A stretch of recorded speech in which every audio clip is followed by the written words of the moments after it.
ঢাকার সাভারের আশুলিয়ায় নাট্য অভিনেতা আর মন্টুর বাসভবনে অভিযান চালিয়েছে যৌথ বাহিনী। অভিযানে উদ্ধার হয়েছে বিপুল পরিমাণ অস্ত্র, মাদক এবং দেশীয়। বৃহস্পতিবার দিবাগত রাতে আশুলিয়ার গাজীর চটের মাটির মসজিদ এলাকায় এ অভিযান চালানো হয়।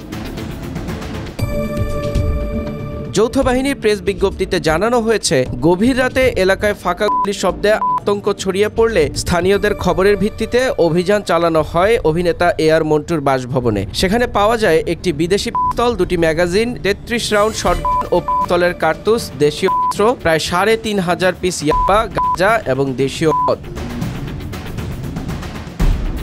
এ ঘটনায় আর মন্টুর ছোট ছেলে মেহেদী হাসান মিঠুন ওরফে মিঠুন বিন মন্টু সহ 4 জনকে আটক করা হয়েছে। আটককৃত অন্যান্যরা হলেন মোজাম্মেল ভুইয়া, জাহিদুল আলম এবং মাসুমা আক্তার রিয়া। অন্যদিকে একই রাতে আশুলিয়ার কামরাইল এলাকায় আলাদা আরেকটি অভিযানে একটি বিদেশি পিস্তল সহ আরও 3 যুবককে আটক করেছে যৌথ বাহিনী। মোট 7 জনের বিরুদ্ধে আশুলিয়া থানায় অস্ত্র ও মাদক আইনে আলাদা মামলার প্রস্তুতি চলছে বলে জানানো হয়েছে যৌথ বাহিনীর পক্ষ থেকে।